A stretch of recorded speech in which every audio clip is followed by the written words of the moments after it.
Assalamualaikum warahmatullahi wabarakatuh. Alhamdulillahirabbil alamin. Asyhadu an la ilaha illallah wahdahu la syarikalah wa asyhadu anna Muhammadan abduhu wa rasuluh. Allahumma shalli wa sallim wa barik ala nabiyyina Muhammad wa ala alihi wa sahbihi ajma'in wa man tabi'ahum bi ihsani ila yaumiddin.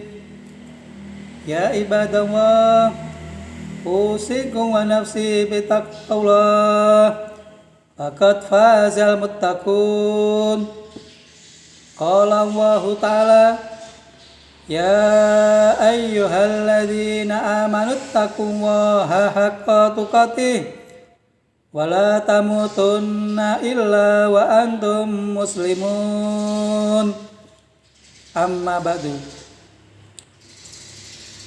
Kaum muslimin, jamaah sekalian yang dirahmati Allah, alhamdulillah, puji syukur kepada Allah Subhanahu wa Ta'ala yang telah melimpahkan rahmat-Nya pada kita semua, sehingga kita oleh Allah masih diberi kesehatan, kekuatan, kesempatan, dan nikmat-nikmat yang lainnya. Semoga kita termasuk hamba-hamba Allah yang bersyukur. Kaum muslimin yang dirahmati Allah, Allah Subhanahu wa Ta'ala telah berfirman, walladzina jahadu fina lanahdiyannahum subulana wa innallaha lama'al muhsinin. Walladzina jahadu, dan orang-orang yang berjihad fina, untuk mencari keridhaan kami, lanahdiyanahum, sungguh benar-benar kami tunjukkan kepada mereka subulana, jalan-jalan kami.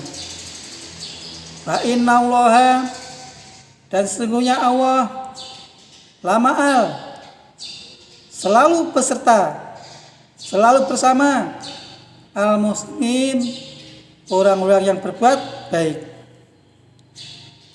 Jemaah sekalian yang dirahmati Allah, dalam Al-Quran, tepatnya surat Al-Ankabut ayat 69 ini, Allah Subhanahu wa Ta'ala telah mengabarkan, dan orang-orang yang berjihad untuk mencari keridhaan kami, benar-benar kami tunjukkan kepada mereka jalan-jalan kami, dan sesungguhnya Allah benar-benar beserta orang-orang yang berbuat baik. Kaum muslimin, jamaah sekalian yang dirahmati Allah,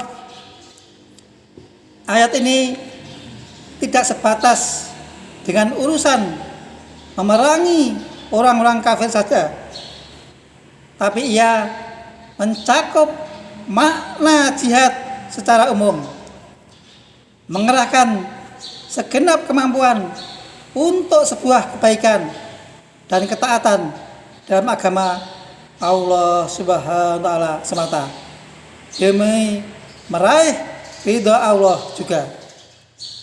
Demikian Ibnu Atiyah berkata, yang dikutip oleh ulama tafsir ternama Imam Al-Qurtubi.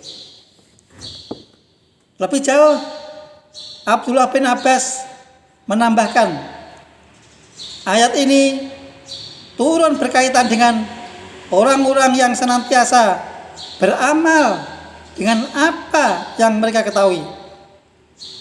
Dalam sebuah hadis disebutkan, barang siapa yang beramal dengan apa yang ia ketahui, niscaya Allah Subhanahu wa Ta'ala mewariskan ilmu yang belum ia pahami.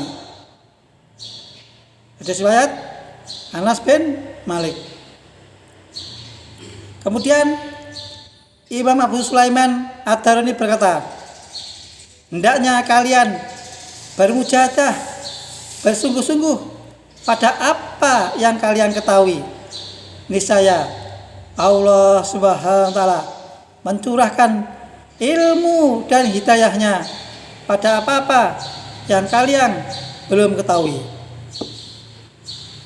Kaum muslimin yang dirahmati Allah, ayat ini menerangkan korelasi kuat, hubungan kuat antara ketakwaan dan ilmu.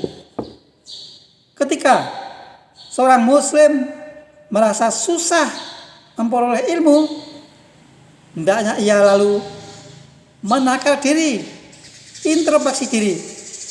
Sebab boleh jadi ada dosa yang ia lakukan sebagai penghalang dari ilmu yang ia cari saat ini. Layaknya dua kutub yang berlawanan. Ilmu adalah cahaya yang bersinar, sedang dosa dan maksiat tak lain sebagai sekat dan noda hitam. Dua hal ini tak bisa bergandeng satu sama lain. Sebab ketika seseorang bermaksiat, timbul setitik noda dalam hati manusia. Jika titik tersebut terus bertambah dan bertambah lalu menyatu, maka yang ada justru noda hitam yang bisa jadi penghalang dari pancaran ilmu, dari pancaran cahaya tersebut. Termasuk dosa dalam berinteraksi dengan ilmu adalah ketika apa yang telah diketahui justru hanya sebatas kumpulan pengetahuan saja tanpa amalan. Ibarat kata pepatah, ilmu tanpa amal bagaikan sebatang pohon tanpa buah. Umar bin Abdul Aziz berkata, sesungguhnya kekurangan ilmu yang terjadi pada seseorang tak lain karena ia tidak mengamalkan apa yang ia ketahui. Andai saja seorang muslim melaksanakan sebagian saja ilmu yang ia ketahui, niscaya Allah mencurahkan lautan ilmunya hingga tubuh ini tak kuasa lagi menanggungnya. Alhasil, dengan pemahaman di atas, maka sikap memisahkan ilmu dengan agama adalah upaya yang tidak benar. Ini tak lain hanya bagian dari propaganda gerakan sekularisasi ilmu pengetahuan seperti yang dipopulerkan oleh orang-orang liberal saat ini. Mereka menganggap tak ada hubungannya antara kepintaran dan ilmu manusia dengan agama dan ketaatan kepada Allah Subhanahu wa taala. Mereka berdalih urusan agama cocoknya di masjid saja, tak usah dibawa-bawa dalam praktek kehidupan sehari-hari. Sikap keliru tadi tentunya hanya berujung kepada kerusakan yang merajalela di tengah masyarakat, baik kerusakan yang bersifat fisik, terlebih lagi kehancuran dan degradasi moral yang melanda seluruh masyarakat saat ini. Lebih fatal lagi karena hal itu justru ditimbulkan dan dijalani oleh orang-orang yang seharusnya memberi teladan dengan kepakaran ilmu, dengan keahlian ilmu yang mereka miliki. Kaum muslimin, jamaah sekalian yang dirahmati Allah, Imam Abu Hayyan Al-Andalusi, pengarang tafsir Al-Bahru Al-Muhit, menerangkan, dengan keumuman mujahadah dan jihad yang diperintahkan dalam ayat ini,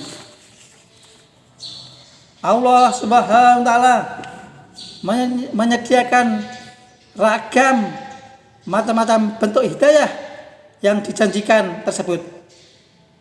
Terlebih selain adanya penguatan makna pada kata lanah dianahum, benar-benar kami tunjukkan kepada mereka, penyebutan kata subul sendiri adalah nakiroh, yaitu berbentuk umum. Janji dengan ragam hidayah dan pertolongan itu antara lain seperti yang dirangkum oleh Al-Qurtubi dalam tafsirnya.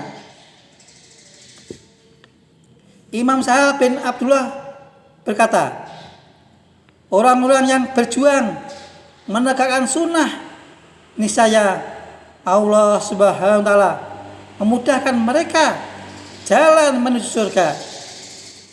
Ibnu Abbas juga berkata, berjihad dan perangilah hawa nafsumu dalam melaksanakan ketaatan kepada Allah, mensyukuri nikmatnya, serta bersabar atas cobaannya. Sebab hal itu akan mengantar seorang hamba meraih hidayahnya dan ia semakin dekat dengan Allah Subhanahu wa Ta'ala.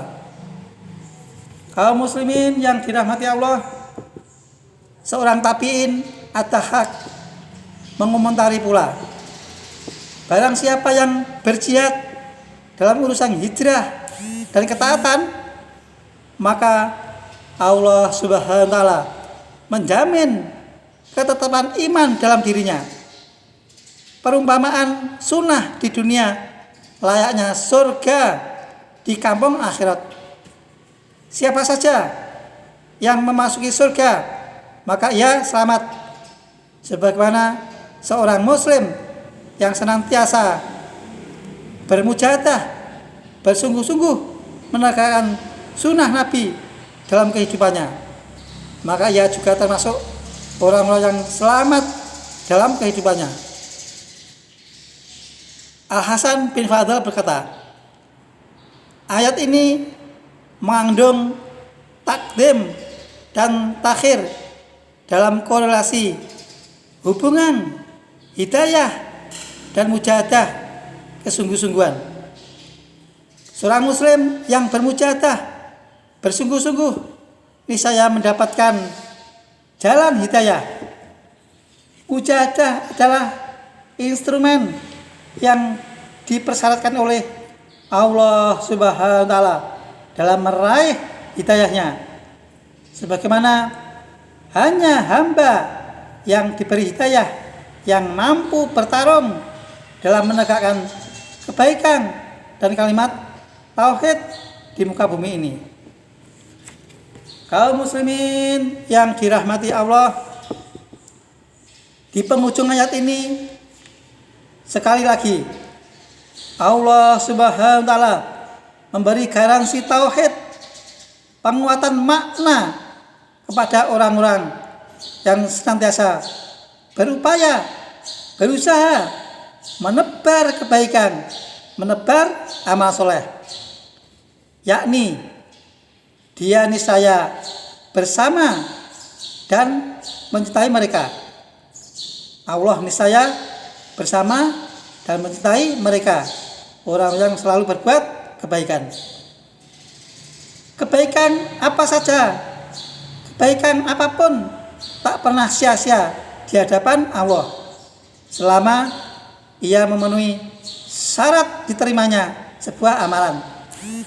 Maka kebaikan itu selalu bernilai di sisi Allah Subhanahu wa Ta'ala dan bermanfaat bagi manusia yang lain. Bagi orang-orang yang beriman, janji akan kebersamaan Allah dengan hambanya tentu menjadi spirit terbesar dalam menebar benih-benih kebaikan, benih-benih amal soleh sebanyak mungkin dalam kehidupan ini.